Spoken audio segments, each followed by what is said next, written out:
Ер нь бол ихэнх өргүүд бол маш их хэцүү байсан.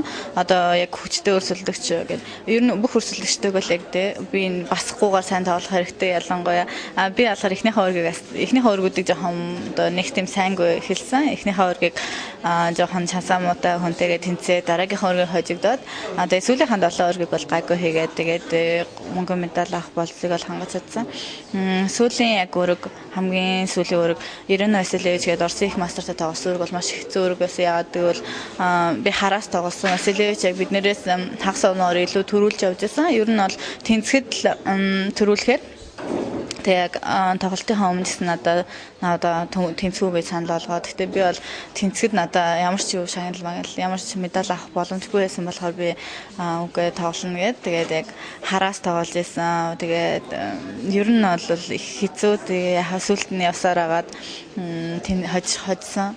Ер нь цаанаас тоглоод тэнцээгээ бариад байж байгаа бол маш амархан байдаг л да. Тийм болохоор хараас яг хожихын төлөө тоглох бол ер нь хэцүү. Тийм тэгээд айлаас явсараа сүлдээ алдсан.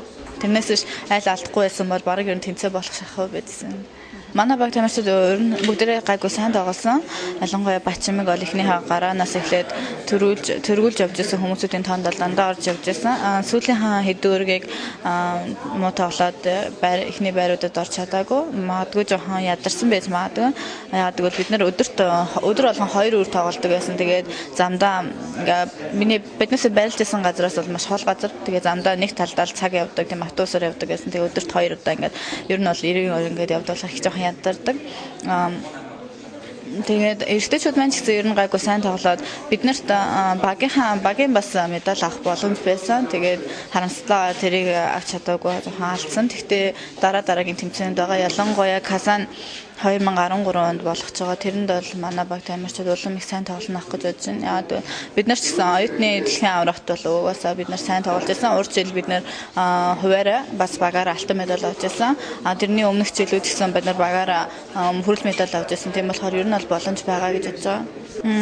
Яг бусад спортыг бодвол манайх одоохондоо бол тийм бага байгаа л да. Тэгтээ удахгүй манай яг шатрын спортын шгшээ баг байгуулагдана гэж бодож байгаа. Тийм Наранбаатар дараагчсан хэлсэн бид нарт тусалт хэмжээ байгуулахад ер нь бол байгуулагдана гэж бодож байгаа. Тэгэхээр мэдээж бид нар бэлтгэлээ хийдэг юутай болно. Бэлтгэлээ том тэмцээн ялангуяа багийн тэмцээнүүд орохын тулд орхосоо өмнө бол бэлтгэл хийж ийнах гэж бодож байна. Дасгалжуулагч нартай болно ах гээд тамирчид маань ч гэсэн цалинтай болсон. Тэгэхээр бас тэг яг зөвхөн шатраа бэлтгэлээ хийгээ байж авах боломж илүү их болох болно.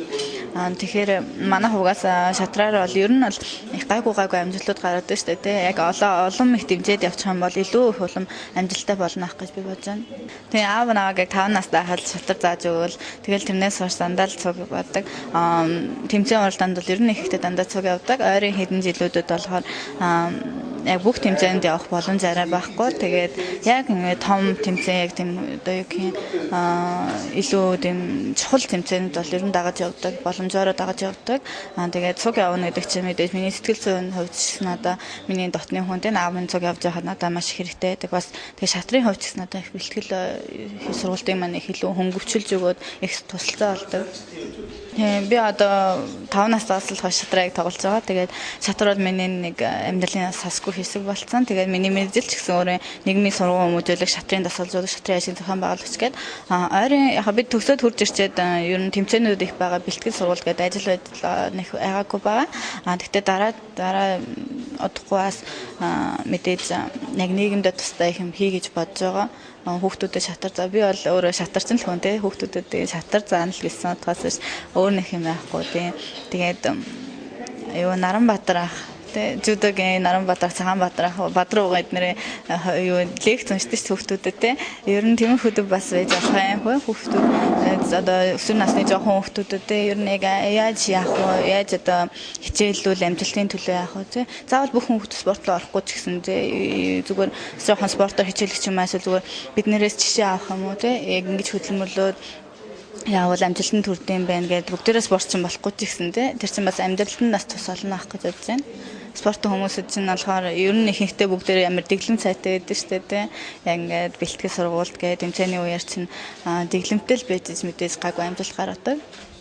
Яг шатарт бол одоо стил гэж байдаг л да. Нэг нь бол байрлал илүү барь тоглодог, нэг нь бол илүү хурц өргөх юм уу тактик барьдаг гэдэг. Миний хувьд бол би илүү тактик баха. Гэхдээ мэдээж хоёулангийн сайн болгож ижил одоо илүү их амжилт гаргана. Одоо нэг нь сайн ингээд нэгээр л ингээд дагнаад яваад байхгүй тийм хоёр талынгийн барьж хоёулангийн сайжруулаад тэрний төлд л яг бэлтгэлээ хийдэг бүхэл юм сайжруулахын тулд одоо шилдэг тамирчид бол яг тэр нь илүү давуу гэсэн талтай гэж бүр нь бол хэлж чаддгүй бүх таланд ингээд тэгштэй дээр гэдэг тэгэхээр л амжилт илүү гаргаж байгаа. Тийм яг Москвагийн нийгмийн их сургуульд сурж байхад манай техникийн эрхлэгч надад яг санал тавьж байсан. Хэрвээ чи Оросын холбооноос тоглож эхлэх юм бол би манай сургууль гэсэн чамайг илүү их тэмцээн уралдаанд явах чинь илүү их тусалцаад санхүүгийн тэгээ тасалжуулагчийн юу өгөхөд бол илүү их боломжтой болно. Яг л одоо чи гадаад хүн болохоор бид нэр хичээл тгийг бичсэн зэнэх тэгмээр тэгэхгүй гэдэгжсэн л та. Тэгэхэд би юу угаасаа хэлсэн. Үгүй би Монголынхаа өмнөөс тоглоно гэд яаж бодсон би одоо төрж өссөн нутагтаа тийм миний бүх хамаатан төрөл аав ээж өвөө эмээ бүгдээрээ энд заахад би нэг өөр орн руу явъя гэсэн бол бодлоо ахгүй байна. Сүүлийн үед бол манай шатрын спорт маш их хөгжиж байгаа. Тэгээд аав ээжүүд ч гэсэн хүүхдүүдтэй ер нь спортоор яг шатрын спортоор хичээллүүлээ гэж их бодож байгаа. Их олон клубүүд нэгж байгаа. Тэгээд хүүхдүүд бол хичээллэхэд их боломж ихтэй болсон байгаа.